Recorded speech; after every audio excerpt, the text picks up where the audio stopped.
I'd like to thank the CBE for asking me to speak on the life and work of Reverend Gyomay Kubose. And so nice to have so many of you here in attendance today. But I'd like to, for our opening Gush show, I would like to pay my respects with all of you to the late Thich Nhat Hanh. I think many of you have probably heard that Thich Nhat Hanh passed away. I believe the date was yesterday. Such an amazing Dharma teacher, probably the two most significant Dharma teachers, contemporary Dharma teachers here in the United States and maybe the world are the Dalai Lama and Thich Nhat Hanh. And so this is a passage from one of his books that we received permission to place in the OCBC service book some years ago when we created our own service book. So I'd like to have our opening Gush show pay our respects to the late Thich Nhat Hanh. I know you're muted, but if you'd like to recite along with me this short passage from Thich Nhat Hanh. Here is the Pure Land. The Pure Land is here. I smile in mindfulness and dwell in the present moment. The Buddha is seen in an autumn leaf. The Dharma is a floating cloud. The Sangha body is everywhere. My true home is right here. Namo Amida Butsu. Namo Amida Butsu. Namo Amida Butsu. Namo Amida Butsu. Namo Amida Butsu.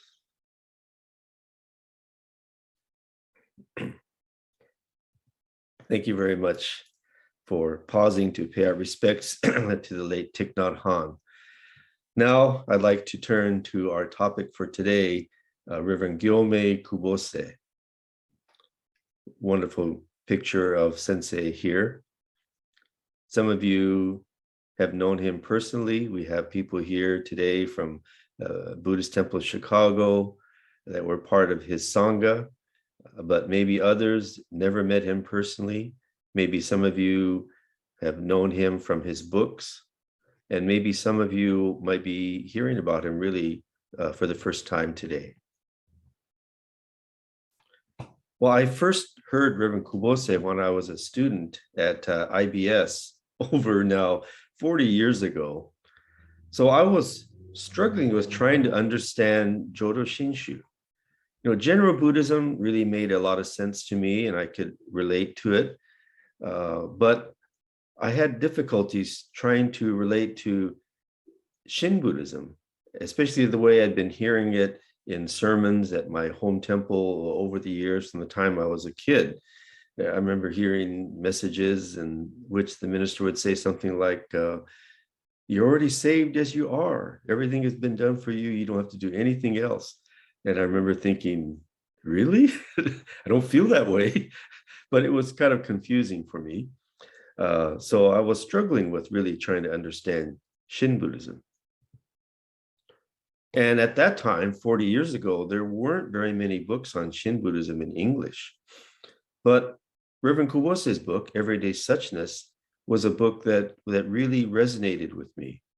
His ability to connect the teachings to our everyday life was very easy to relate to and to understand. So it was one of my favorite books when I was studying at IBS. Well, a fellow IBS student heard that Reverend Kubose was going to be speaking at the San Jose Betsuin, sort of an evening lecture. So several of us said, hey, let's go to San Jose and hear his talk. So we carpooled to San Jose Betsuin and listened to Sensei's lecture. And it was just wonderful to me. You know, I had never heard Shin Buddhism expressed the way that he expressed it. I remember in his lecture, Reverend Kubose said something like this. He said, Amida represents that which we should become. Amida represents that which we should become.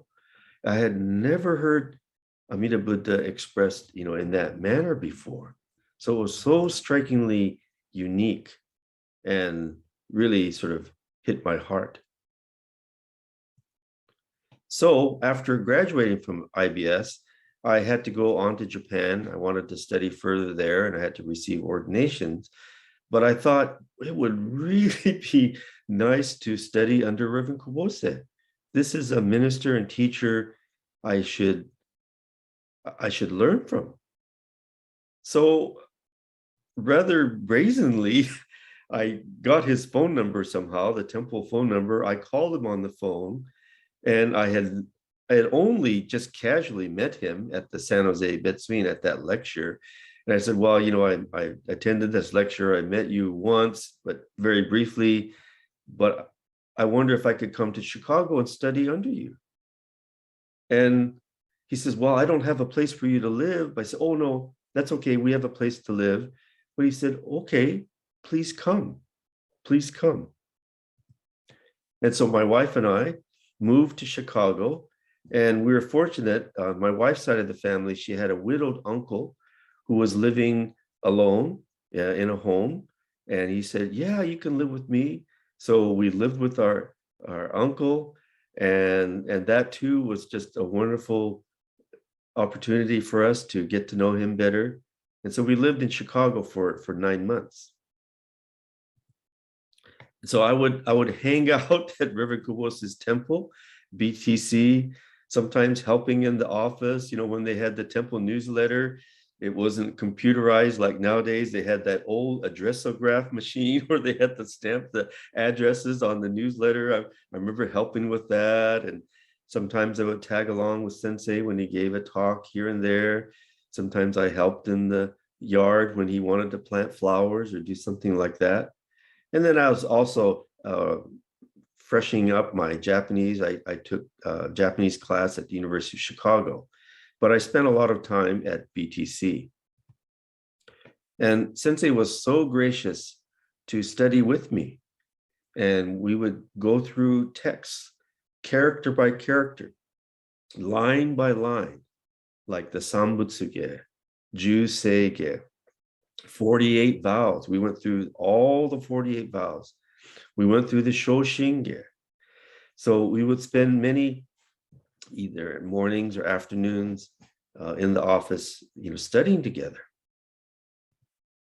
And, while I was studying at IBS, those Buddhist texts were quite perplexing to me. Couldn't understand what the texts were trying to say. What are the sutras trying to say? And if you're familiar with the Sambutsuge, it's about Bodhisattva Dharmakara praising his teacher, Lokeshvara Raja Buddha. And while studying at IBS, it seemed like some kind of fairy tale, before I was studying this with Reverend Kubose. But in Chicago, in the middle of winter, in which every day is very dark and dreary, but as Reverend Kubose would lecture on the Sambutsuge, and he would be recalling his own teacher, Reverend Akigarasu, as he's talking about the Sambutsuge, as he's recalling Reverend Akigarasu, I began to see a radiance, a light in Reverend Kubose. And now the Sambutsuge really came alive for me. It became real. And I realized this is the light that Dharmakara saw in Lokeshvara Raja Buddha. This is the light that Ananda saw in Shakyamuni Buddha. This is the light that Shinran Shonin saw in Honen Shonin. It's not a physical light, but it's this radiance, something you sense in your heart and mind. So from then on, the teachings really came alive for me. Studying the texts and the sutras became very inspiring, very meaningful from that time on, having been sort of introduced to how to read the text, how to understand the text in studying with Kubose Sensei and being illuminated by the light of the Dharma from his being. So I'd like to share a few passages from some of Sensei's books. I tried to find out how many copies of Everyday Suchness are sold, but I know it's in the thousands. And the first printing was 1967. 1967, 55 years ago. But when you read Everyday Suchness, it's like it could have been written yesterday. The essays are so pertinent, so relatable, so relevant to our life, here and now, that it's sort of a timeless text, just like the sutras are. It was relevant when Sensei wrote it in 1967, and it's relevant to all of us now in 2022. So here's a passage. I know many of you have read it, maybe many, many times, but let me just share this passage from Everyday Suchness. True happiness is not given to us. We create it. If you are unhappy, do not blame others or your environment. It is your mind, your attitude that make you miserable. Changing place or work may help, but that is not the complete cure for your trouble and unhappiness. The right attitude and a clear and right mind are the way to happiness. This essay really challenges us because we are always blaming the external conditions for our unhappiness. Oh, it's my boss, or it's my mother-in-law. It's not my mother-in-law. I had a wonderful mother-in-law, but something external to us, see? We're always blaming the outside. Reverend Kubose says, no, you're making yourself miserable. It's your attitude that is the key to your happiness. Another excerpt from Everyday Suchness. Though Buddha was born 2,500 years ago in India, his life is ever new and fresh in me here today in America. Only when I see myself truly, Gautama Buddha is present in me. His life is my life. My life is everyone's life. All life is one. That is the life of Gautama Buddha. You could take any of these passages, any of these paragraphs from Everyday Suchness, and it can be like a selected sayings for any service book. They're so beautifully written. This is The Center Within, another one of Sensei's books. And here's a passage from The Center Within. Each individual has unique, absolute value. It is not necessary to follow the crowd or compare yourself with others. You should establish your center and be yourself. One does this not by depending on external things, but by looking deep within. When you find yourself, life becomes meaningful and all things open up for you. So always bringing the focus to looking within, finding your center within, coming to realize your true self. So wonderful passage from Sensei's book, The Center Within. This is his commentary on the Tanbutsuge. So Sensei's ordination was in the Higashi Honganji tradition, and Higashi and Nishi, they like to show their differences from each other. So in Higashi, they call it Tanbutsuge. In Nishi, we call it Sanbutsuge. In Higashi, they say Sanseige. In Nishi, we say Juseige. In Higashi, they call Renyo Shonin's letters Ofumi. In Nishi, we call it Gobunsho. So sometimes there's this sort of a little bit of sectarian differences between each tradition, and they use different terminology. But this is Sensei's commentary on the Tanbutsuge or the Sanbutsuge. This is from Tanbutsuge. When I was 19 years old, I read the Tambutsuge for the first time through Akigarasu sensei's commentary and lecture. I was so impressed and inspired by it that I became involved with my whole life. The Tambutsuge made me a Buddhist. Akigarasu sensei's presentation of the Tambutsuge made thousands of people true Buddhists. So by reading this short book, Reverend Akigarasu's Tambutsuge commentary, this is how Reverend Kubose first encountered Buddhism as a young man. And this is Reverend Kubose's teacher, Reverend Haya Akigarasu, lived from 1877 to 1954. We'll come back to Reverend Akigarasu in just a little bit. And this is another passage from the Tambutsuge by Reverend Kubose.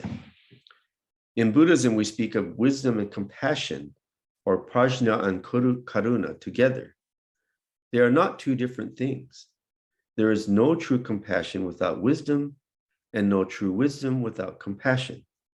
The Amida Buddha of Shin Buddhism is a symbol of wisdom and compassion, the symbolic expression of the perfectly enlightened one. The Amida Buddha is not an external, objectified being as such, but rather a symbol, an ideal, which stands for perfect compassion and wisdom. Both qualities are expressions of one true life. Okay. This is from Sensei's commentary on the Tambutsuge. This is another one of Sensei's book on Zen koans, published in 1973. This is when Zen Buddhism is booming. And Sensei wrote a book on his understanding of these Zen koans. And this is one excerpt from it. If Buddhism must be described in one word, that word is non-attachment. The 84,000 teachings of the Buddha could be reduced to non-attachment. Non-attachment and detachment are quite different.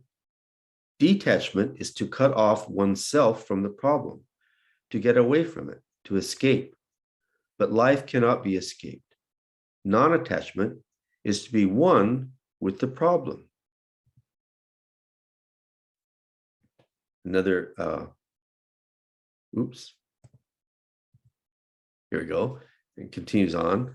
Living life is like flowing water, but instead of letting life flow, we attach to favorable conditions and become greedy, or we attach to adverse situations and become angry. We form attachments to words, actions, situations, things, and people. The strongest attachment of all is the attachment to oneself. Think about whenever we're hurt, offended, or embarrassed, it's our ego self that is hurt. It's our attachment to our ego self. And here, Reverend Kubose is bringing this out very, very clearly to us. Another one of his books on American Buddhism, A New Direction. This is from American Buddhism. American culture represents the materialistic, pragmatic, rational, scientific age. Buddhism is very practical in its fundamental teachings and has a scientific approach to the solution of human problems. Buddhism nicely fits the spirit of this rational and scientific age of the 20th century in the United States. It will easily adapt itself to this pragmatic and materialistic American life.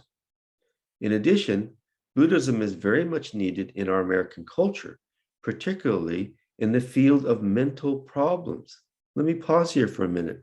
This was written in 1976. 1976. Now more than ever, mental health, and people are stressed out from the pandemic, and we have all kinds of mental health issues that we need to address. And Reverend Kubose saw Buddhism as very much needed to address mental health issues. So its non-dichotomized way of life will afford a new perspective and be a unique contribution to the presently dualistic American life. Oops. I always felt that Buddhism in America would become uniquely American Buddhism, as it should, because Buddhism is a way of life that teaches the individual to find and develop the true self and to make life more creative and meaningful. When we study Buddhism in China and Japan, we see that it became uniquely Chinese and Japanese after it was adopted. The teachings, as they influenced individuals, created a unique culture in each case. Therefore, Buddhism in America will become a unique American Buddhism. I'm sure these words will become true as time goes on with the history of Buddhism in America. This was Sensei's commentary on the Heart Sutra, the Hanya Shingyo. And in it, he writes, all things arise and subside, appear and disappear, according to the direct and indirect causes and results. Just as water at a certain temperature becomes steam, and steam under conditions of reduced temperature becomes water, water under other conditions becomes ice, ice melts. So all things in this world appear and disappear. Nothing is permanent. According to causes, conditions, and results, all things continuously change. There is no thing as such. Life is not something you possess. This very dynamic state, continuously changing, continuously becoming, is called life. So every day is a new day and new life. This is Sensei's book in Japanese. Maybe some of you joining in today, maybe you read Japanese, and maybe you haven't heard about Sensei's book that he wrote in Japanese, titled Soto Yori Uchi e. So look within instead of looking out. I didn't include a passage in Japanese, but I wanted to introduce to those who read Japanese Sensei's wonderful book. You know, when I studied in Japan, I sometimes shared this book with some of my classmates, and inevitably my classmates would go, "Wow, this is a wonderful book."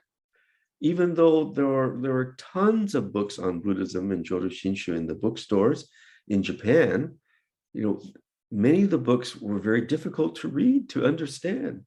But Reverend Kubose's book, because of the way he was living and working in America, I think, his writings in Japanese were also very down to earth and related Buddhism to everyday life that resonated with Japanese people even more than many of the books in Japan.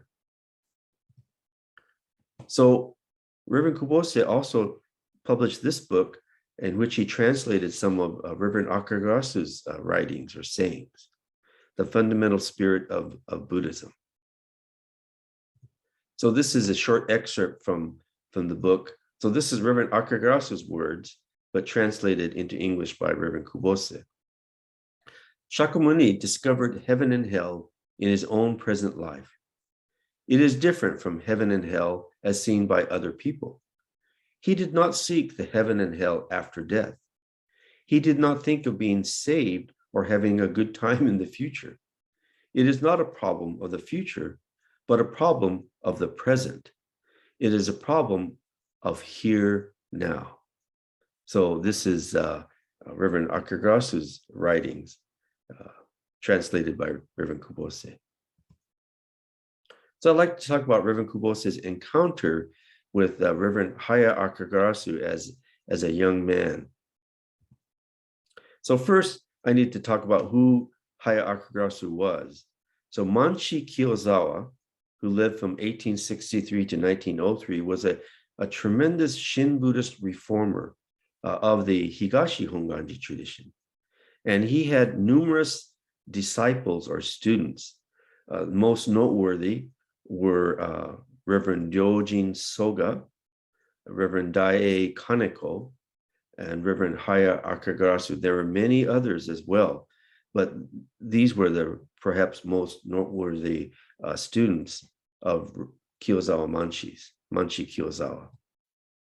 So Kiyozawa helped to establish what is the present day Otani University. So Otani University is the same for Higashi Honganji as Ryukoku University is for us in Nishi Honganji. So I studied at Ryukoku University, but when I was at Ryukoku, they had a program where we could also audit courses at Otani University. So I went to Otani University and listened to professors from Otani. Well, Kiyozawa studied Western philosophy and, of course, was a tremendous Shin Buddhist professor and scholar. And he was responsible for introducing the Tannisho to the world. Until Kiyozawa, nobody knew about the Tannisho. It was very hardly known. And Kiyozawa loved the Tannisho and introduced the Tannisho to the general public. And now it's a beloved writing by all Shin Buddhists. So Reverend Akigarasu, Reverend Soga, Reverend Kaneko, they all lived and studied with Kiyozawa when they were young. They were just teenagers or in their early 20s. Kiyozawa was in his late 30s, early, not even barely 40. And each of those, Akigarasu, Soga, Kaneko, they went on to become scholar priests of the Higashi Honganji. At one time, each of them were called heretical by Higashi Honganji, but later they were embraced within the Higashi Honganji, and they were each at one time or another presidents of Otani University. So Reverend Taigan Hata was the minister of the Oakland Buddhist Church. He was a BCA minister when Reverend Kubose was just a young man living in Oakland, working as a landscaper and gardener. And so although Reverend Hata was Nishi Honganji in the BCA, he was very fond of Reverend Akigarasu's writings. And he even invited Reverend Akigarasu to speak at the Oakland Buddhist Church. So Reverend Hata gave Reverend Kubose this commentary on the Tambutsuge by Reverend Akigarasu, which deeply inspired Reverend Kubose when he was a young man. This is Reverend Taigan Hata, who served at Oakland. He's the father of another BCA minister, Reverend Akira Hata, who served at other temples, but he retired from the West LA Buddhist Temple. So when Reverend Akigarasu came to Oakland to speak, he was about to start on a trip across the country to visit various places in the United States. And Reverend Hata was going to accompany him and help translate for him and be his sort of personal secretary. But just at that time, one of the Oakland members passed away. And so Reverend Hata was still going to go on this trip. But Reverend Akigarasu kind of scolded Reverend Hata, said, no, your members, they need you now, for this funeral service. So he said, well, hey, what about this young guy, Kubose? He can go with me and help translate for me. And that was Reverend Kubose's encounter with Reverend Haya Akigarasu. So this is a picture of Reverend Kubose traveling with Reverend Akigarasu on their trip to various places in the United States. And so this changed Reverend Kubose's life.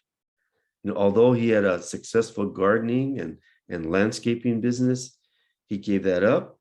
He went back to school. He graduated from UC Berkeley, and then he got married to his wife, Minnie, and they went to Japan so that sensei could study under Reverend Kubose. This is sensei and Minnie's wedding picture. They got married in 1936. Minnie was from the Central Cal area. And after they were married, they went to Japan, and sensei was ordained in the Higashi Honganji tradition.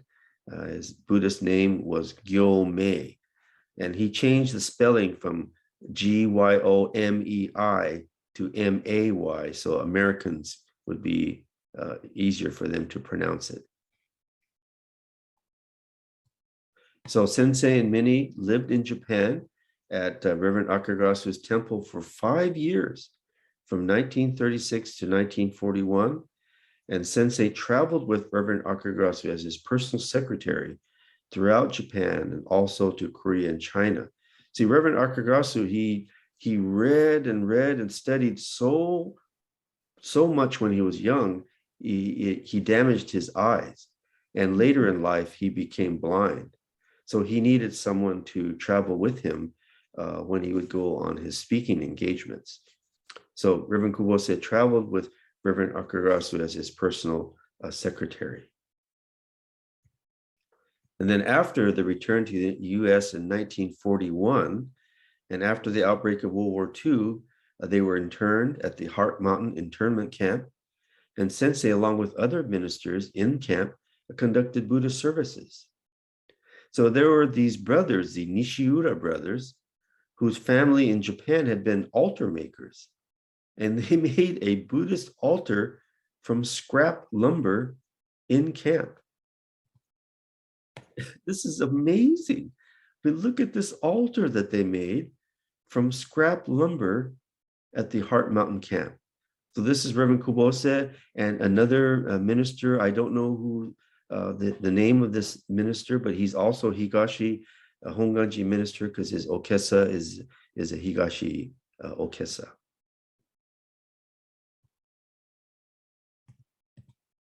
So after the war ended, the Kuboses settled in Chicago, and Sensei looked for a place to hold services for the many who had settled in Chicago, Buddhist services.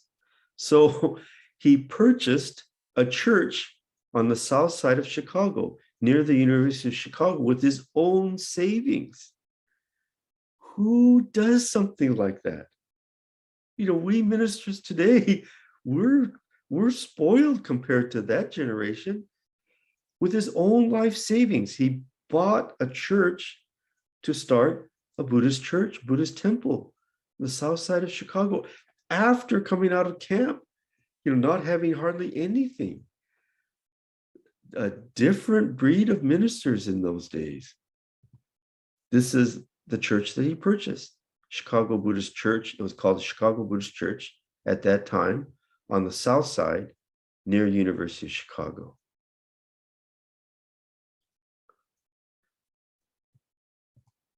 So that generation of ministers, they were tremendous. And in the BCA, we also had ministers like Reverend Kubose that I'd like to just mention a few. For example, Reverend Hozen Seki started and built the New York Buddhist Church. That too, Reverend Seki used his own finances to get that church started. Reverend Yoshitaka Tamai, who established the Tri-State Buddhist Temple. Reverend Gyodo Kono at the Midwest Buddhist Temple in Chicago, the BCA affiliated temple in Chicago. So there's two very thriving temples, Reverend Kubose's temple, BTC, and Reverend Kono's temple, Midwest Buddhist Temple, or MBT. And Reverend Gibun Kimura from Fresno Betsuin, just to name a few of the tremendous ministers of that era.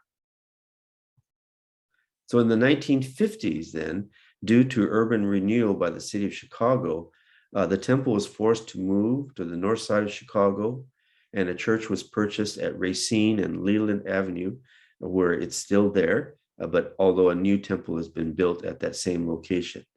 So over the years, the name also changed from Chicago Buddhist Church to Buddhist Temple of Chicago, BTC, and is presently located at that same location. Over the years, Reverend Kubose had various dignitaries speak at BTC. This is a visit by D.T. Suzuki in 1957. Reverend Kubose had meditation services at his temple long before other ministers started to do it. Now quite a few temples, even in our BCA, offer meditation, which attracts new people to our churches and temples. But Reverend Kubose was probably one of the first to start it many, many years ago. And so when I studied under sensei on Sunday morning early, I would attend his meditation service. And that's how I got the idea of starting meditation at OCBC. We've been doing it for about over 20 years now, since around the year 2000. Reverend and Mrs. Kubose here. Mrs. Kubose was a tea master, tea ceremony master, and taught in their home, in which they had a room that was converted into a tea room.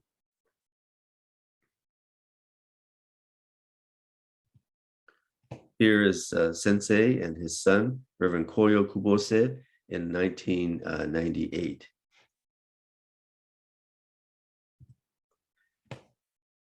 Who is that young guy in the middle there? The young skinny guy.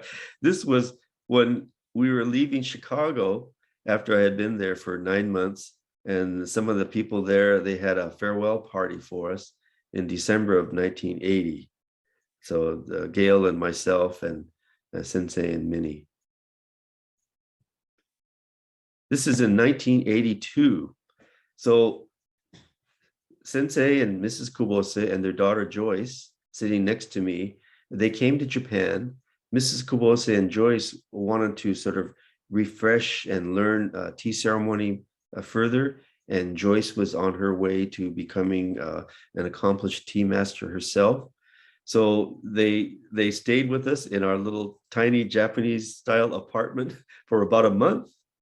And this is sometime after I had gone through Tokudo ordination. So that's why my hair is very short. But it was wonderful to have them with us in Japan. We celebrated Mrs. Kubose's birthday during that time in Japan.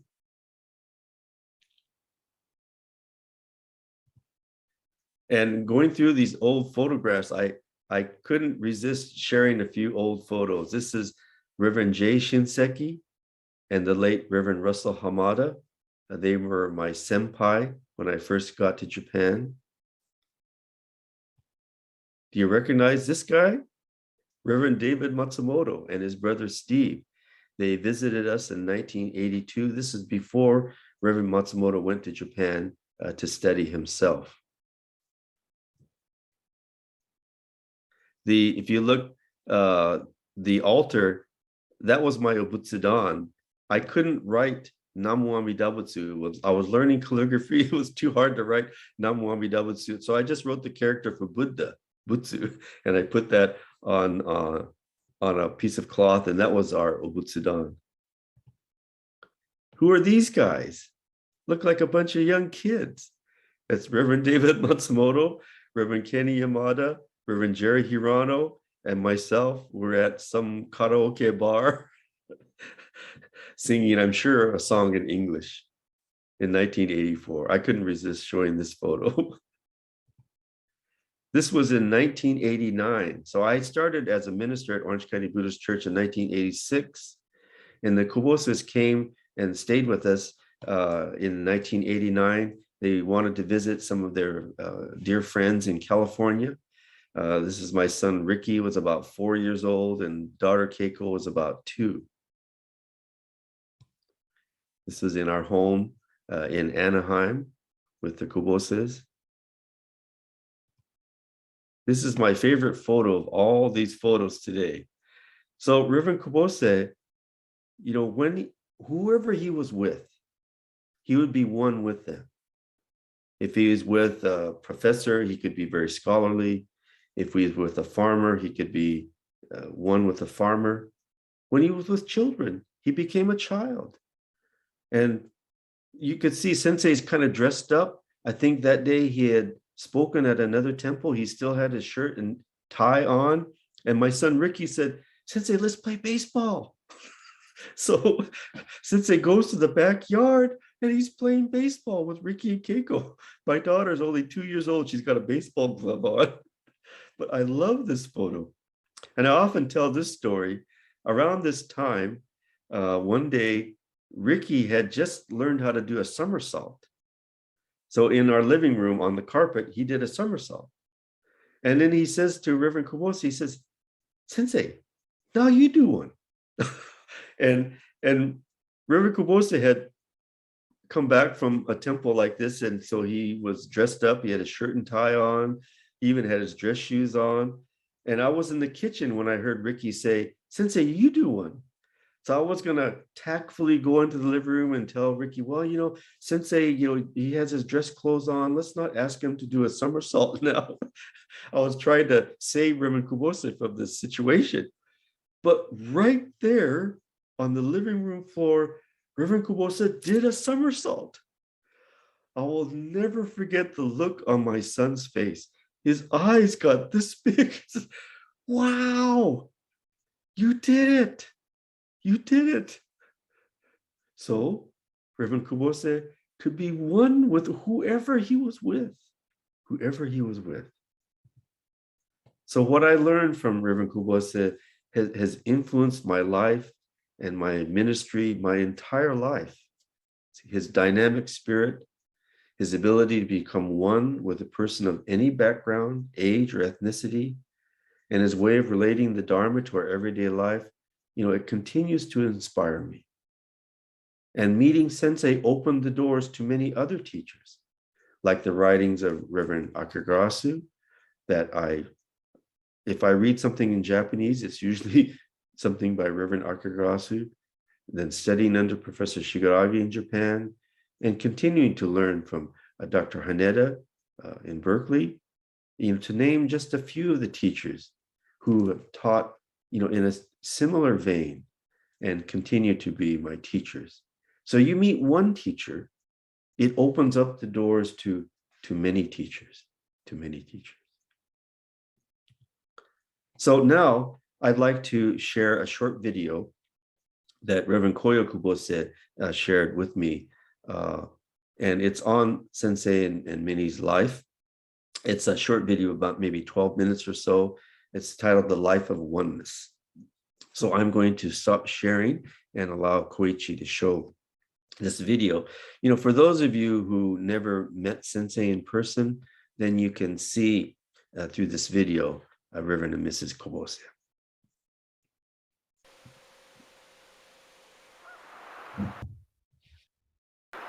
It's said that all the greatest ideas are simple. Know thyself, unless ye become as children. They're simple because they're already inside us. The Buddhist idea of oneness is one of these. But really, oneness isn't an idea. It's something that has to be lived.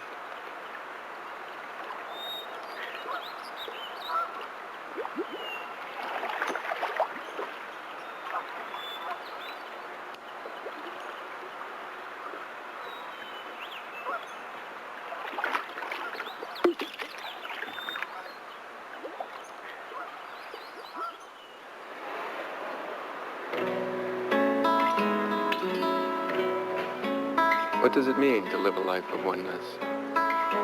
What does it mean?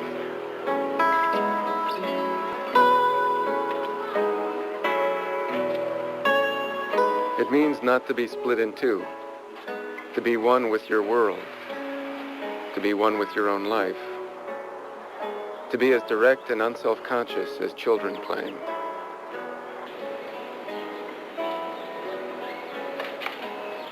Reverend Gyomay Kubose is 91 years old now. He founded the Buddhist Temple of Chicago in 1944 as a place where people could practice the way of oneness.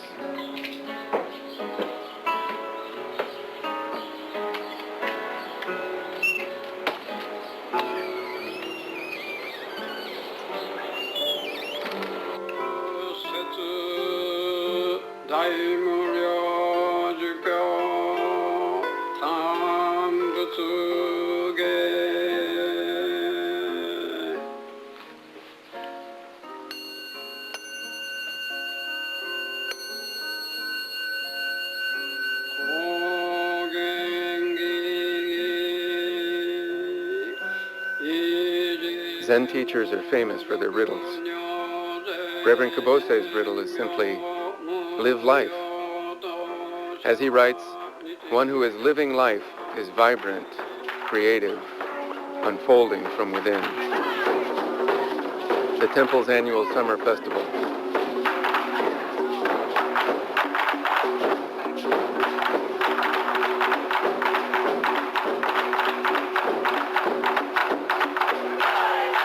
I was born in San Francisco, and I was sent to Japan when I was 3 years old, and finished high school and grade school and high school in Japan, and came back to California.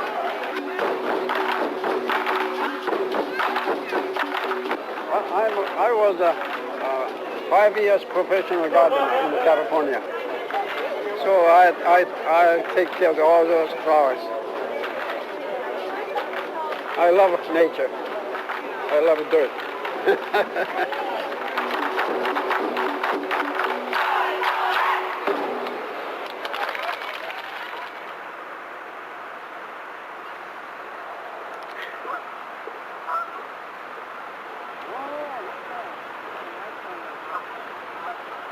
Reverend Kubose's lightness doesn't mean that his own life has been easy. As a baby, he lived through the San Francisco earthquake, and he had much dislocation and tragedy in his childhood. It's a life that spans the 20th century. I like the people somehow. I don't know why. I don't know why. That's what opened him up. Maybe I was a lonesome boy, I guess. You know, people call me when I was at 7 and 8 or 10, around there. They called me the little minister. I was so kind to the people, even my friend. In my memory, I never had fight with anyone. He was separated from his mother when he was 3 and didn't get to see his father until he was 18. Still seeing a total stranger. Very difficult to call him father. And his father wanted him to start a restaurant together, but by that time his grandmother died, and he went to the Oakland temple and got this Akigarasu sensei's pamphlet, which changed his life, completely changed his life. And he wanted to share this joy that he felt from reading this book. That's how he became a minister.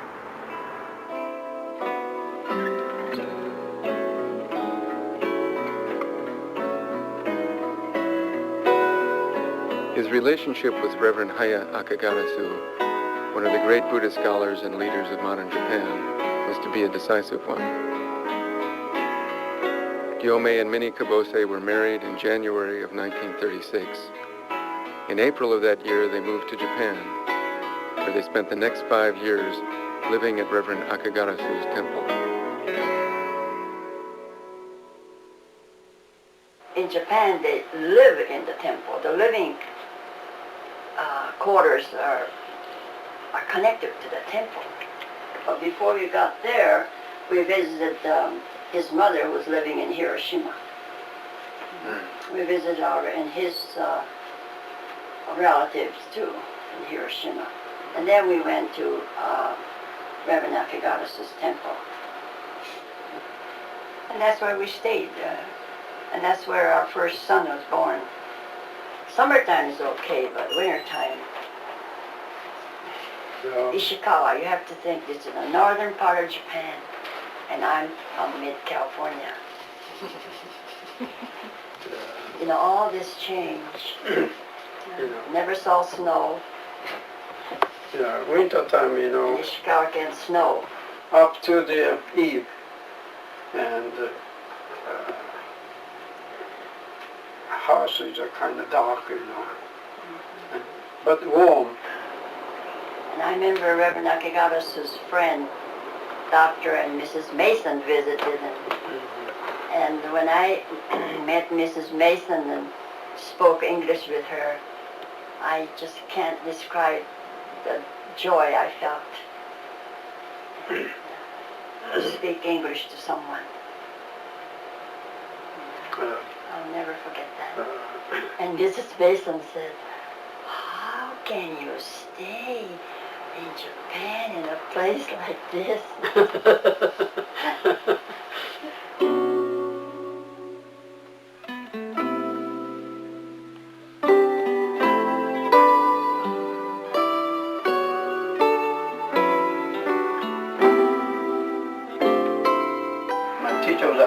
by the army, Japanese army, to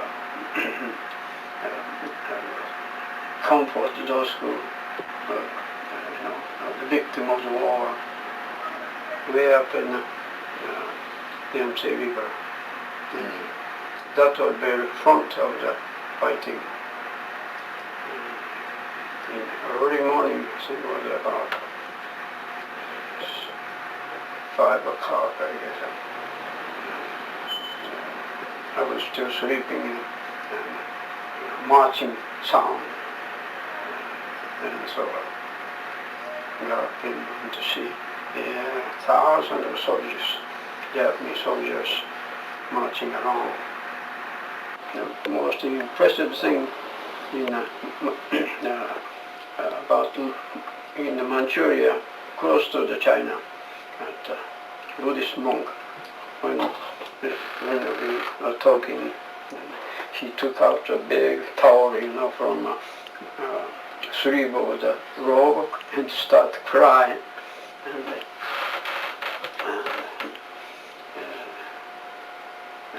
I'm sorry, this is my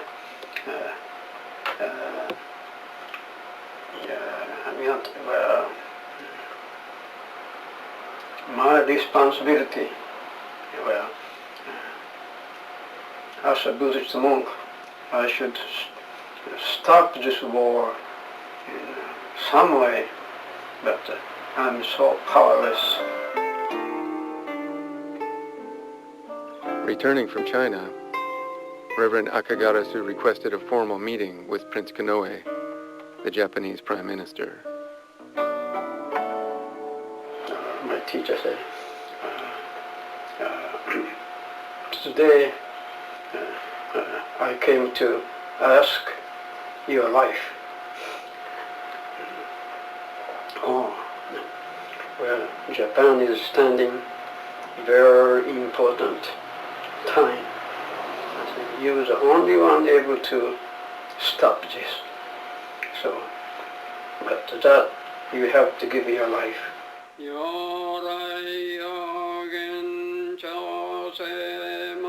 But their efforts couldn't keep war from coming.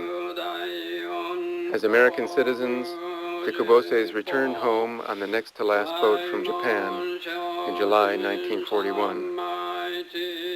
May of 1942 found them headed for the internment camp at Hart Mountain, Wyoming.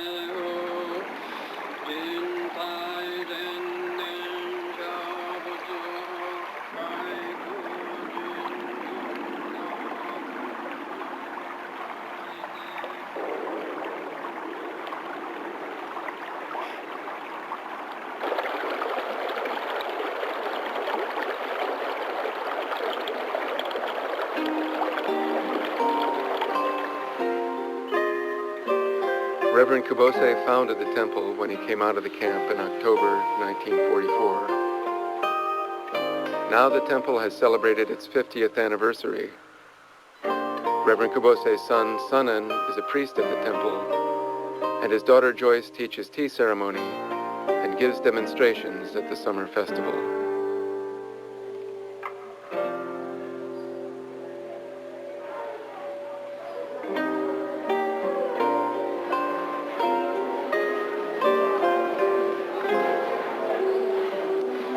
Welcome to the Urasenke tradition of the Japanese tea ceremony.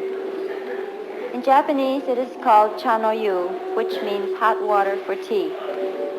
Cha-no-yu is also known as cha-do, which means the way of tea.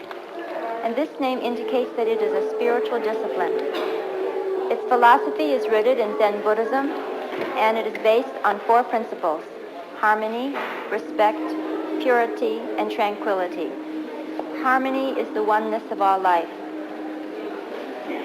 Respect is appreciation, consideration, and humility. When there is respect, then there's harmony. Purity is cleanliness and orderliness, both physically and spiritually. And when we practice these first 3 principles of harmony, respect, and purity, then we can have tranquility. I had that very similar kind of experience, I think, that you're talking about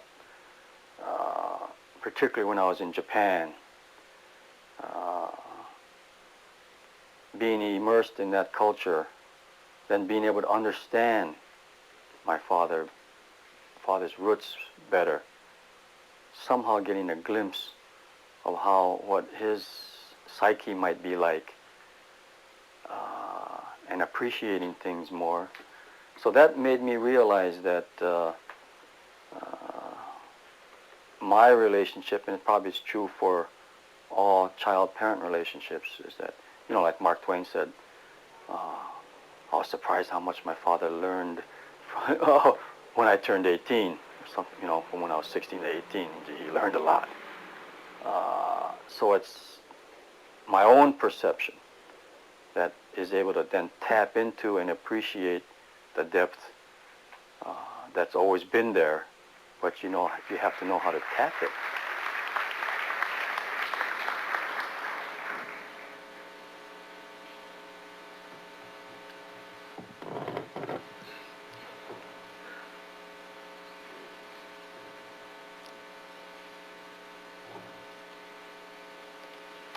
We are gathered together for this 1993 centennial celebration of the Parliament of the World Religions.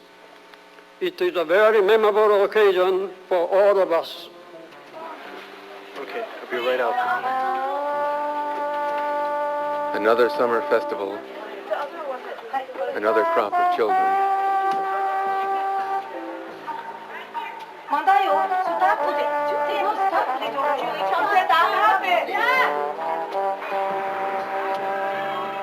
Reverend Kubose is still living life.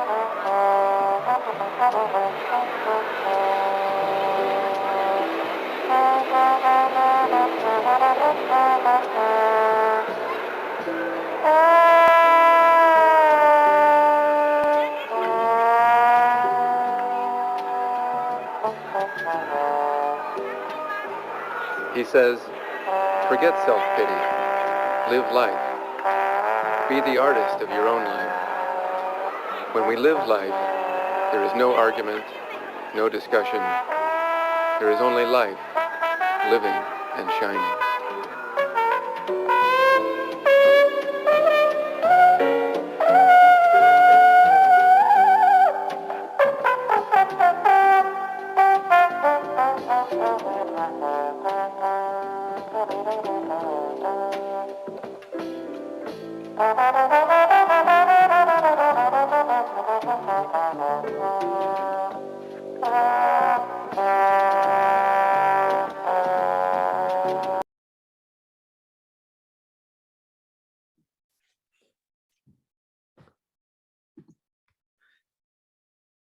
We're very privileged today to have in attendance Reverend Kubose's son, Reverend Koyo Kubose. He shared that video, that DVD with me so we could show that today. So I'd like to turn it over to Reverend Koyo to share any thoughts or memories or anything at all about his father or his parents. He's continuing to share the legacy of Reverend Kubose with the Bright Dawn Center in Central Cal in Coarse Gold, California. So I'd like to turn it over and introduce Reverend Koyo Kubose. Thank you very much. It was really nice to see those photos. Some of those photos I had never seen before, and so that was really great. One thing that struck me, and what it was shown in that video, was when my parents, whenever we went for a drive or sightseeing, they would appreciate the landscape or whatever they were looking at. They had a very fresh look at everything. So, oh wow, look at that. Oh hey, wow, look at those dandelions in the in a yard. And I remember some new congregation members, when they witnessed this, they would say, gee, it seems kind of put on. He's always saying, wow, wow, look at that, wow, look at that. But as they spent more time with him, they realized that that was authentic. He was, they were always saying, wow, look at that, you know. And so I was reminded of that wowness, that freshness that sometimes gets jaded, or we get used to things, and we lose that that freshness. Every moment's a new moment. Okay, so that wowness is a tremendous Dharma teaching in itself. You know, in the video, when right after internment, we went to Chicago, October 1944, and there's a story that my father was looking at this. They showed a picture of the church. It was an old Lutheran church, okay, that was not being used. There was a for sale sign on it, and my father looked at it, and the real estate person happened to be there. Just happened to be there, and he said, "Oh, are you interested, you know, in purchasing this church?" And my father said, "No, can't afford it, you know." So the salesman said, "Whoa, wait a minute. Let's see what we can work out." And as it turned out, I don't know the details, but he was able to buy it. And I do know that now this was when my father had come.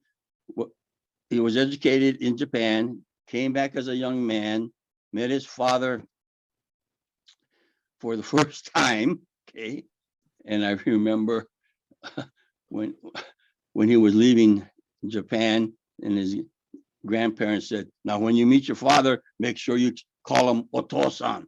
Make sure you call him, you know, he's your father." So you call him father, and it was kind of difficult for my father to say that, because he had never met this man before, and he has to call him father. Okay? So it was kind of a family situation.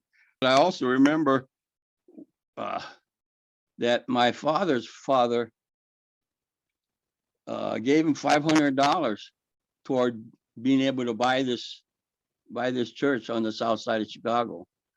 So that was an interesting little family side story there. But Reverend Hata, the Nishonganji minister, resident minister at Oakland, he was influenced by Reverend Akigarasu's writings and shared this book in Japanese with my father. And as my mom said in the video, reading that changed my father's life. He said, "Wow, a life like this is possible." And so that was the beginning. And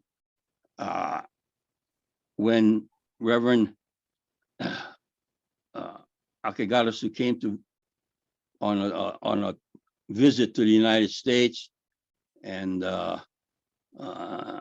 he was in Oakland, and Reverend Hata was going to accompany him as translator. But the temple, as I said, temple member had passed away, and so my father was asked to be a translator, and he accompanied Reverend Akigarasu all across the United States, because Reverend Akigarasu wanted to visit the New England states, the Transcendentalists, Emerson's grave, and things like this. So my father traveled with him. Well, those are just some memories that came up as I was watching the video. Thank you. Can you share a little bit about what you're doing at the Bright Dawn Center and how you're having online sharing of the Dharma and continuing to share, your sensei's teachings? Yeah, well, the main thing was we wanted to make sure that my father's books, the Everyday Sustenance Center Within, and his translations of the Heart Sutra and the Tambutsuge and so forth would be available. And so we formed a organization that would keep these books in inventory and so forth. So that's how we got started. And then we said, well, I want to start a lay ministry study program based on these books. And so we did that. We started that, and we're in our 16th year now. Each year we get a small group of people who would study these books and do a written report on a chapter. And every Sunday they would meet and discuss. And over almost a 2-year period, we made it into a formal program. Okay. And so at the end of almost 2 years, then we have what's called a induction or ordination Bright Dawn lay ministry program. It's just a personal spiritual journey, because we don't have any hierarchy of temples or anything like this for them to be a resident minister. So it's a much more personal spiritual journey. And so we get a small group of people, and then they graduate, so to speak, or they get inducted. And this is a internet-based program. And then for their induction or ordination, they come to our Bright Dawn Center here. We're just north of Fresno, and in the foothills, Sierra Nevada foothills, on the way to Yosemite National Park, is only about an hour north of us. And so they would come, and we would have an induction ceremony. We have that every year. So it's a very inspiring aspect for me. People who embark, we'll have no tuition or anything, but have heavy sweat equity. Every week they get, it's a commitment, almost a 2-year commitment, weekly writing assignment, meeting and everything. And so that really inspires me. And it shows the power, I think, of everyday Dharma living spirit that's in my father's books. And so we do that and had that program here in Bright Dawn Center. And so you created a virtual online program way before the pandemic started. And we all had to go to that mode. Yeah. I want to call on Wes Mukuyama, who is a longtime friend of the Kuboses. Go ahead, Wes. You want to unmute yourself and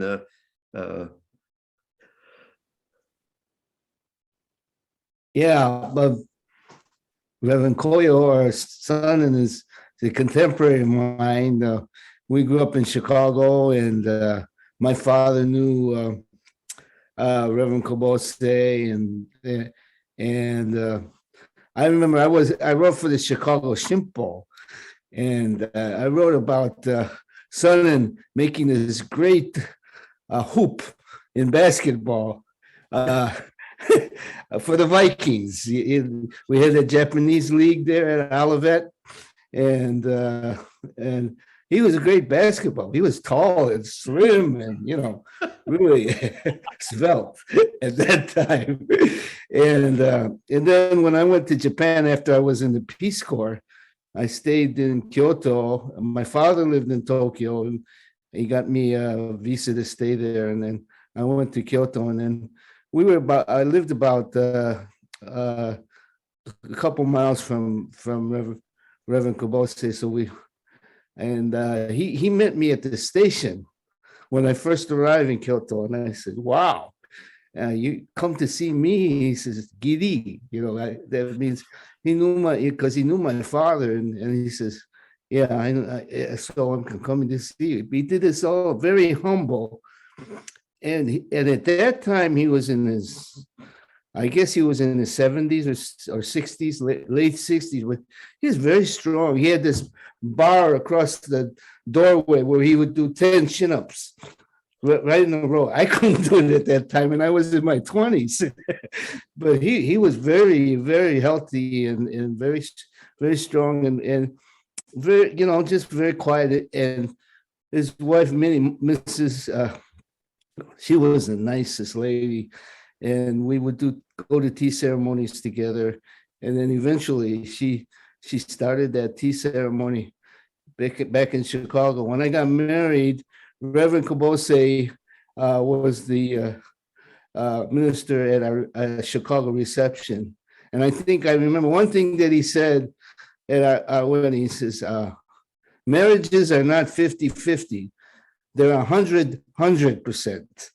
And you have to give that to make it strong. But, he said things like that all of the time. And at that time, when I was in college, I was a Christian when I first, but I started reading all of the newsletters from the Chicago Buddhist Temple. And they always had Reverend Akigarasu quotes or, maybe a quote or a whole page of his writings. And that was so deep and so contemporary at that time, and even now, and it still is. He was so deep in his thoughts, and I was just so impressed with it. Perhaps like you were, Reverend Sensei. Bishop. Thank you. Thank you, Wes. Yeah, they were very, very deep. It steered me towards Buddhism. And I'll never forget those times, because it was rough times during the Vietnam War, all that kind of stuff, the civil rights. It just was right on. Yes. So, thank you, Wes. Thank you for bringing it up. Thank you, Sensei. We have other people that might have known Sensei personally. If anyone would like to share a thought or a memory, or if you have a question, I think we can just kind of open it up now to anyone, maybe, or if you could raise your hand on the raise hand feature, we might be able to see you. I know there's multiple screens, but Anna Idle, just unmute yourself and can you unmute yourself? You're still muted. There's a click on there you go. How's that? Good. All right. Well, I have very, very many memories of the Kuboses, all of the Kuboses, and what a terrific gift it was for my life that I knew them all. And well, I didn't know your brother, Reverend Sonnen, but I have very many memories of Reverend Kubose and Mrs. Kubose, and they were at my wedding also. I have a beautiful picture of me sitting on the floor with your parents. And they were just always so kind to me. And Reverend Kubose was just so open. He had no, how people have these certain physical boundaries, standoffish qualities. Reverend Kubose was the man who everybody touched, everybody patted, he was just completely, as was pointed out, one with whoever he was with. And Reverend Sonnen, I'll tell that story of how I got back to the temple, may I? I hadn't been there for a long time, and I had grown up. I was taller, and I got to the temple and knocked on the door, and your father opened the door, and I was dark in there. It was a sunny day outside, so when I walked in that little foyer, it was dark, and I didn't know. I asked for Reverend Saito because he had been the minister when I had last been there. And he said, "No, I'm Kubose, the founder of the temple." And I looked and I said, "I am the daughter of Louise Lokenskard." And we bowed. and he grabbed my arm, just grabbed it. He was very strong. He grabbed my arm and thumped me on my back and said, you are, let's have tea. That's how I got back to the temple after many years. And it was just that very strong grip of your father and just absolute boom like that.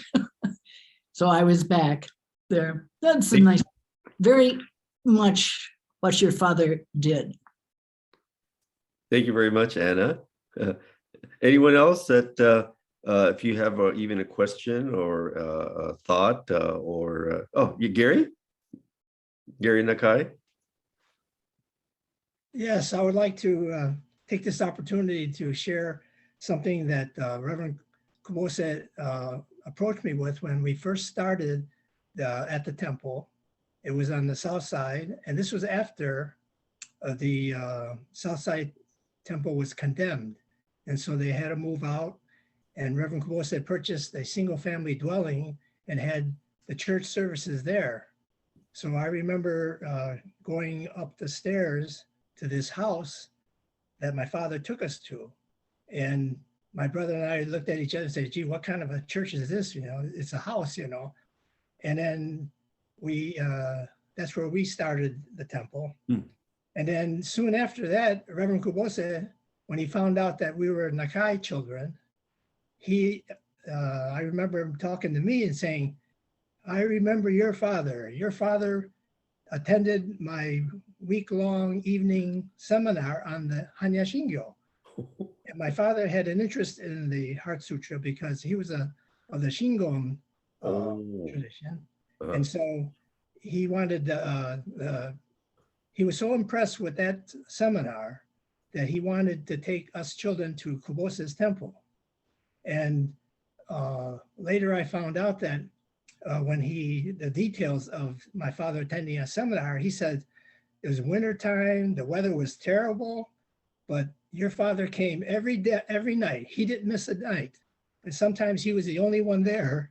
And so I kind of felt kind of proud about that. But the fact that he remembered that, and he welcomed us children into his temple.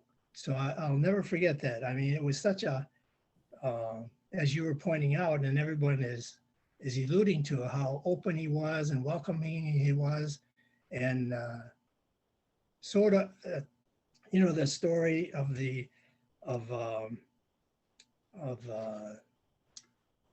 disarming your enemy without any pretense. And that's the way he was. He was just so open that, you know, everyone felt welcome in his presence and could be themselves. So I wanted to share that because it meant a lot to me that my father was so touched by him as well. Thank you, Gary. And Gary's a former president of BTC. We have a question in the chat I'd like to direct to Reverend Koyo. It said, the question is, what was it like when Reverend Gyomay became sad or angry? In our practice, and even in the Tambutsuge, teachers are not seen as perfect, but their discontent is brief. How did he show this through his actions?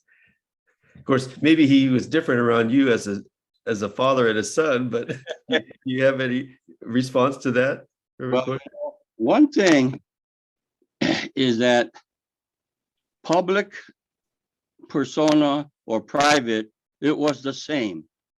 Now it's quite common that a family member would see some, you know, well-known person. Yeah. Oh, well, he's like that in public, but in private, he's like this. But I can honestly say my father was the same, public or private. Okay, he was always the same, and I really didn't appreciate at the time that how unique my father and my mother were as parents. They rarely got angry, you know, and they never they appreciated everything. They just appreciated everything, you know, and I was not the, I was just like a typical teenager, unaware and self-absorbed in everything. So I feel kind of regretful that I was unable to really appreciate the unique parents that they were. But in retrospect, when we talk about anger and things like this, they were very, very kind people. So, and you know, there was some temple members. I remember one time there was a temple member, a lady, and she said, you know, your father is the kindest person I ever met, I ever known. And I remember thinking to myself, wow, yeah, I guess he is kind of a kind person, you know. I never thought about it, but very kind person, okay? And it had to be pointed out from others, and then I would say, yeah, that's the way he is. So thank you. Thank you for letting me share that. Okay, thank you, Reverend. Levi? Sure. Thank you very much for the presentation. I just wanted to say, but obviously I'm a little bit too young to have known Reverend Gyomay, but obviously I know him through his son and through the books and the stories. I went through the Bright Dawns program myself. Mm-hmm. Recently, I got lucky enough to, at the seminary I'm studying at here in Pennsylvania, have an intensive to study the works of Manchi Kiyozawa and Reverend Akigarasu, and studying the history and where they came from. And, you know, from my understanding, you know, the whole movement was understanding the spirit of Shinran and bringing that into his own life. And Reverend Kiyozawa did it in his own way. And then Akigarasu was very, very different from Kiyozawa, but had expressed it. So I guess to anyone who had known him and studied with him, Reverend Gyomay Kubose, what was his way of expressing that spirit and that kind of understanding? That would be my question. Mm-hmm. I don't know. My response would be how he kind of established the Buddhist temple in Chicago, and he wanted to make it. He could have made it just a very sectarian. This is a Higashi Honganji, you know, temple, but he wanted to create something a little bit broader, and so he made it sort of a non-sectarian. It's affiliated with Higashi in the sense that his ordination, you know, came from Higashi, but he didn't he kind of wanted to make it more of a broader, non-denominational approach. And so I think that was his way of being, you know, his true self, which was the spirit that he learned from Reverend Akigarasu. Would you express it differently, Reverend Koyo? Or I don't know. That's kind of how I see it. I think that's very good. When we talk about non-dualism or oneness, one of the main aspects is that my father would always say, do not objectify Amida. Mm-hmm. Not an object out there. He's not, but he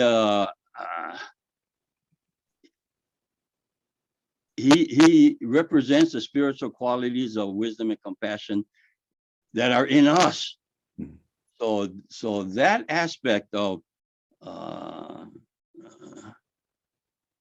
somehow the oneness of Amida and oneself, rather than objectifying Amida as something external. Mm-hmm. So that's one important aspect of the way of oneness. Thank you. Mm-hmm. Very clear. Thank you for your question, Levi.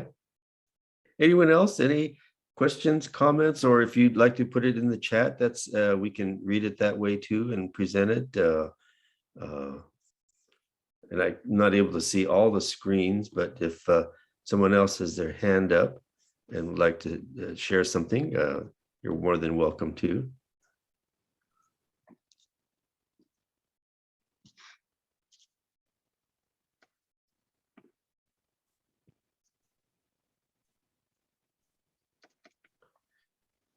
If any of you have difficulty finding any of the books that I showed, I believe they can be purchased through the Bright Dawn Center. Maybe, let's see, if there's an email address of the Bright Dawn Center that you could put into the chat, maybe Yumi or someone could do that for us. Yeah. And John Sonata. Hi, Reverend. It's good Hi. to see you. Nice to see you. We both enjoyed your presentation on Reverend Kubose. Oh, thank you. I have a question for his son. Curious about course code. I know the area, and I'm just wondering, what I forgot to get his name. And is it more of a retreat? For anybody interested in Buddhism? Well, no, actually, Bright Dawn Center in Course Code, we're about an hour north of Fresno, and then we're about 45 minutes from the southern entrance to Yosemite National Park. But this area, my mom was born and raised in Fowler, California, which is just south of Fresno. So I do have a lot of cousins and relatives in Central California, and that's one reason why we relocated here. And I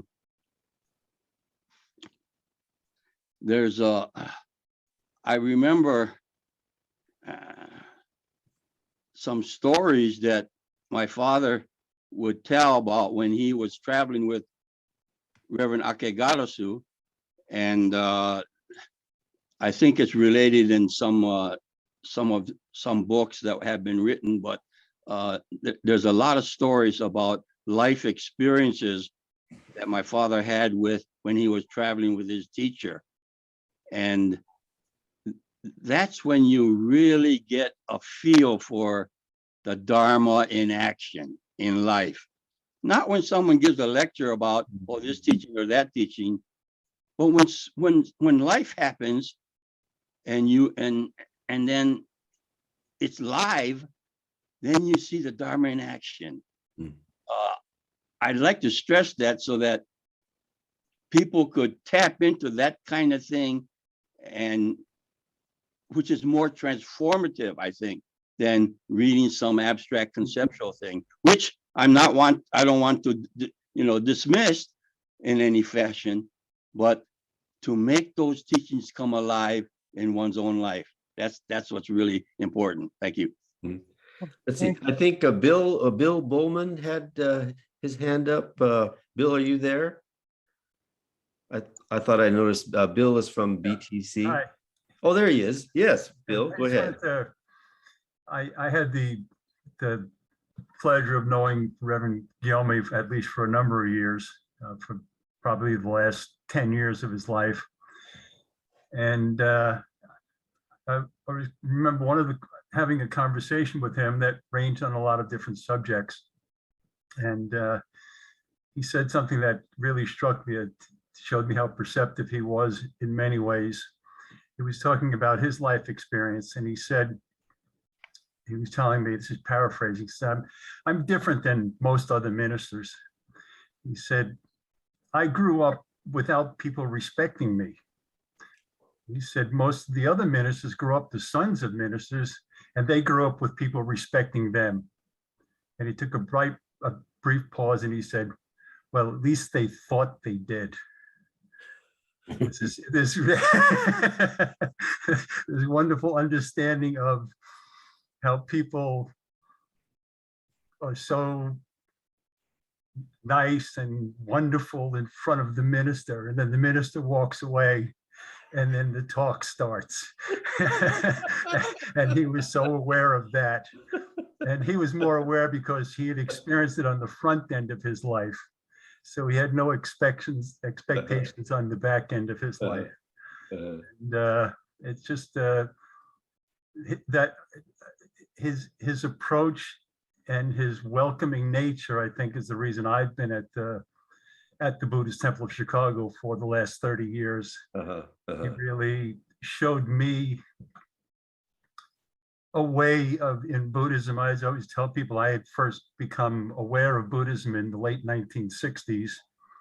and was attracted to it, but it was, I always say, everything was by old dead Englishmen. And I was like St. Augustine, make me a holy man, but not right now. And then years later, I encountered the Buddhist Temple of Chicago, and the approach to the teachings just spoke to me. It showed how everything related to your life. There was nothing about the standoffishness, the dualism, the I and thou. It was all the one. And so I really appreciate that it's through Reverend Gyomay that it brought me to the teachings. Oh, thank you, Bill. Thank you, Bill. Aisha has her hand up. Aisha, would you like to unmute yourself and present your question or what you'd like to share? Aisha? Oh, yes. Hi. Thank you so much for having this this workshop, I guess. I am actually really curious about the tea ceremony that's done by your sister, Joyce. Is that something that she offers in this current state of the world online? Is that something that she can provide like through Zoom or I don't know if that's a possibility, just to kind of learn or witness that. Yes. Are you in Chicago, Aisha? I am in Boise, Idaho, actually. Oh, you're in Boise, Idaho. Oh my gosh. I'm from Ontario, Oregon. Oh yeah, it's about 30-40 minutes away. Yep. Wow. Okay, Aisha, hang on. Joyce, are you online? Can you respond? Do you teach on virtually, or is it all in person tea ceremony? Yes, I see. I should get myself. Is that how? Oh, okay. I wasn't sure how to get myself visible. Yes, I am still teaching and studying. And right now, because of COVID, we have not been able to meet in person for nearly 2 years. And so I have been having class on Zoom with my students.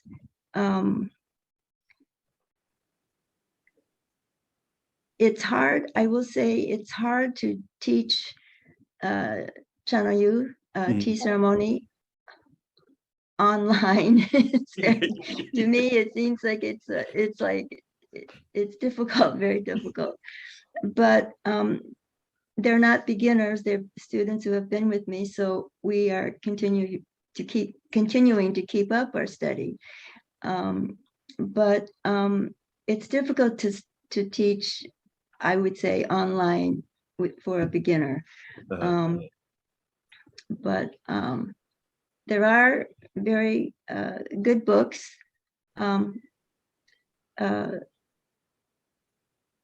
that maybe, well, it's not that you could teach yourself, but you could learn more about tea ceremony that way. Is there? I wonder if there's a teacher in Boise, Idaho that you a network of teachers? No. You know, honestly, I don't know of any teachers in Boise, Idaho. State of Washington. Yeah. Do you mind just sharing? Can you just put your email address into the chat for Aisha in case she wants to follow up with a question on tea ceremony with you? Okay. Yeah, just put your email address into the chat. Just to Aisha if you'd like to. Okay. Yeah, you know how to do that. I'm not sure I know how to do that. But Okay. I'd like to go to Wes now. He has his hand up again. Wes? Oh, yeah. Okay. I have a question, but first I was listening to Mrs. Kubose and Joyce. You look so much like her now. But, you know, she was just a wonderful. How she survived the 5 years in Japan, you know, after she first got married. Oh my, that must have been difficult. Anyways, my question is, I was listening to this TED speaker, Erin Brown. I think that's her name, Brown. She's a kind of a very famous talker now. She's a social worker. She talked about vulnerability, and understanding self-love. And there's some things that she promotes that are very Buddhist, but there's some things about the self-love kind of a thing. And I remember Sensei Kubose talking about self-knowledge and understanding yourself. And in this kind of world of me, how, you brought this up, Bishop Harada, about, the oneness and self, and there is no self aspect of it. So in Buddhism, or in your thoughts, both, Reverend Kubose, Koyo, how would you answer it? How would you respond to what is going on, with this self-esteem and self-love, and yet we talk about no self? That's my question. Well, just to, real briefly, and then I want to call on Anna again, but I think Buddhism has the ultimate answer to self-esteem, and that is challenges us of our concept of what the self is. See, so the ultimate self-esteem, I think, can only be discovered through finding one's true self, or through the Dharma. Just to give you a quick answer. Now, okay. Anna, you have your hand up again. Did you want to? Yes, just a comment. You have the film that yes, seen, but there's also the Center Within is also, you can listen to, by the way. Gene Honda, who was a quite famous TV and radio person here in Chicago, donated his voice to help create that book on audio cassette. When we did it to begin with, that technology is long dead, but but it's actually on the website of the Buddhist temple, and I think it's on your website too, Reverend Sun, maybe. So people can listen to that book as well as read it. Great. Anyone else? Any other thoughts or questions or comments? Really appreciate the wonderful attendance today, and so many people from all over Hawaii and from Chicago and East Coast. Reverend Harada? Yes. Oh, Susan? I don't know how to raise my hand. Okay, yes, no, I got you. Go ahead. I'd like to ask Reverend Kubose a question. I think it's possible that your father and my grandfather were interned. Well, you said no. Heart Mountain, didn't you? Yeah, Heart Mountain. Okay. My grandfather was in Fort Missoula. And I understand that several of the Buddhist ministers who were picked up very early after Pearl Harbor were sent to Missoula.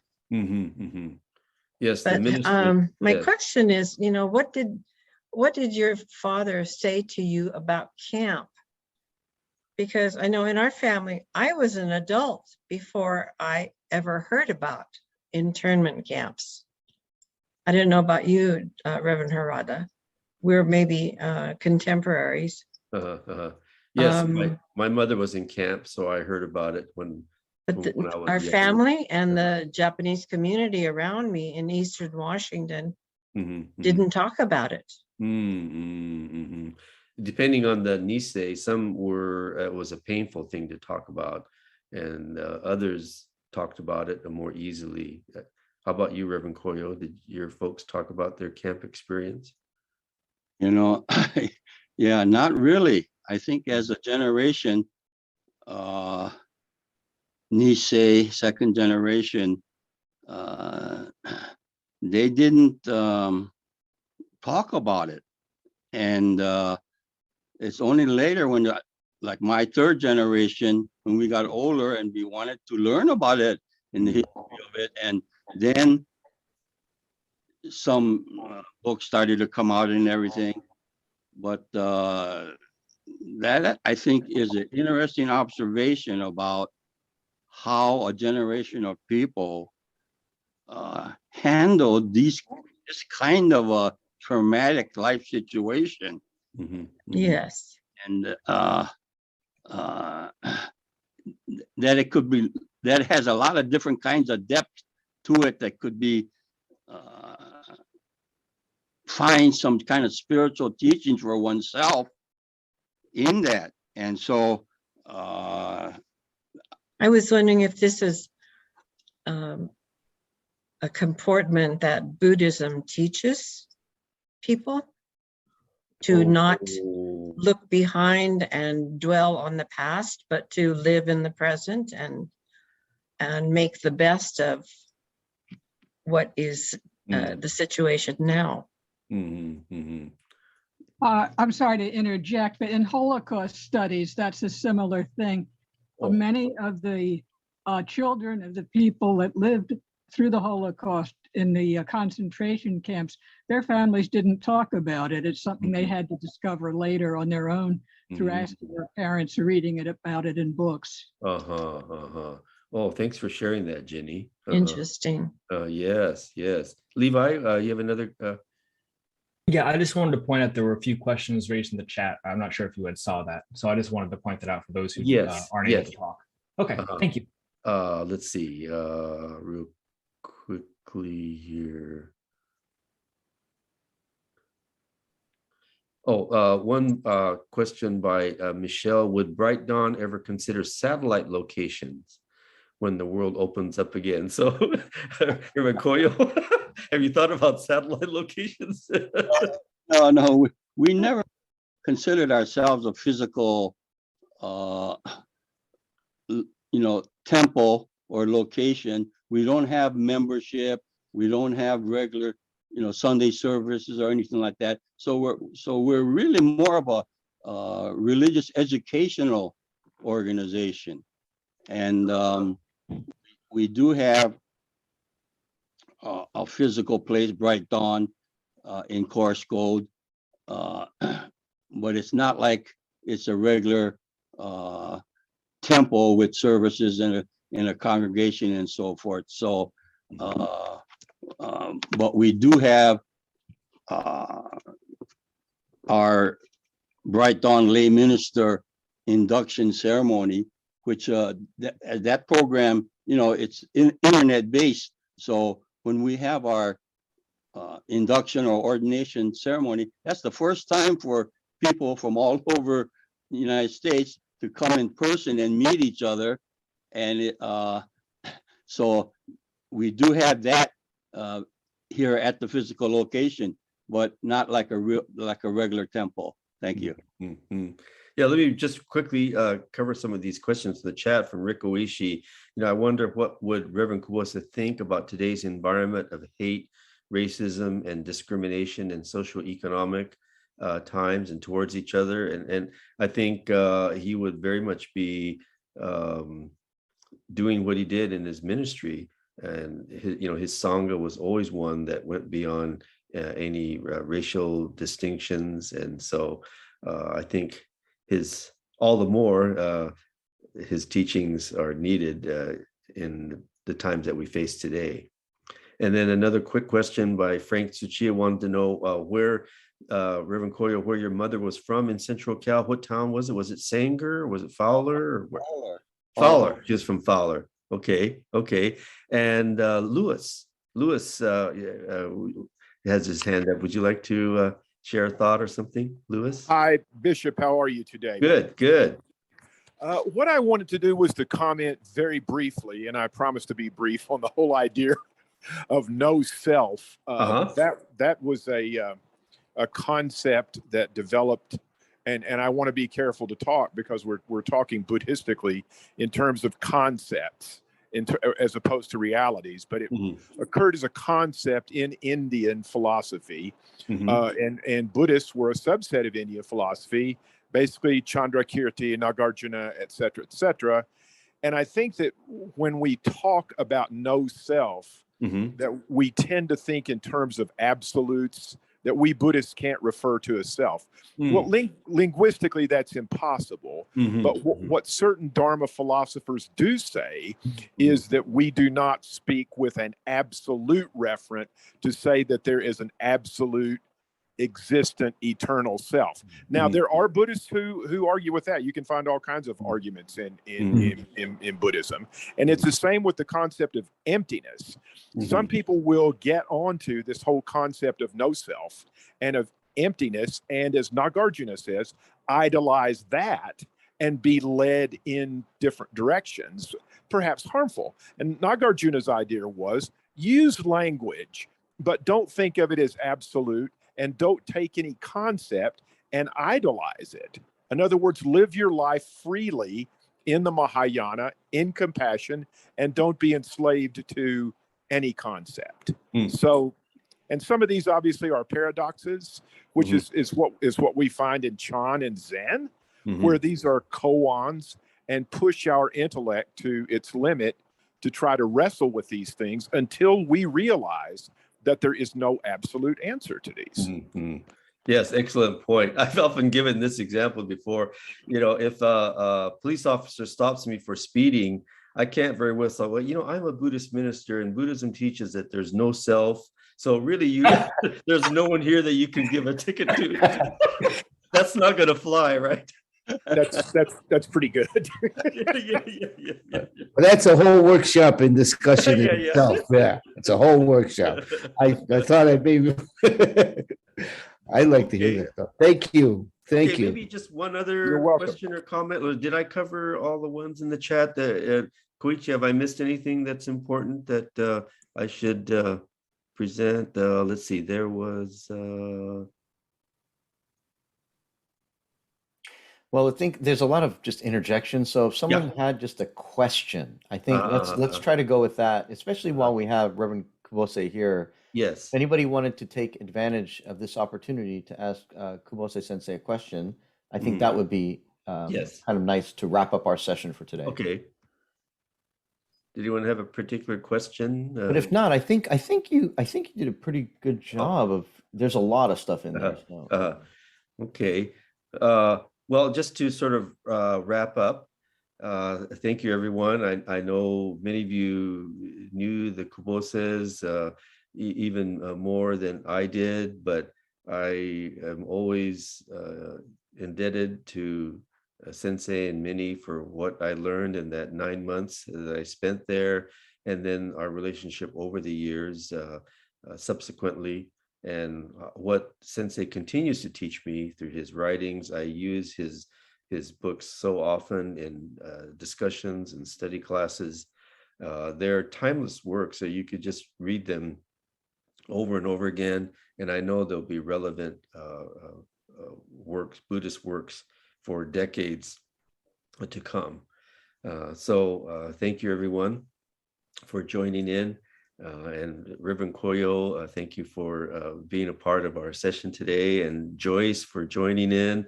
She's a tremendous tea teacher. I hope that pandemic subsides so you can get back to teaching tea ceremony in person again as well. It's put a crimp on so many things, but we have to, as Reverend Kubose said, embrace the situation and become one with it and do the best we can.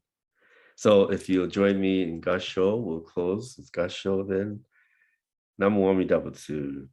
Namo Amida Butsu. Namo Amida Butsu. Namo Amida Butsu. Namo Amida Butsu.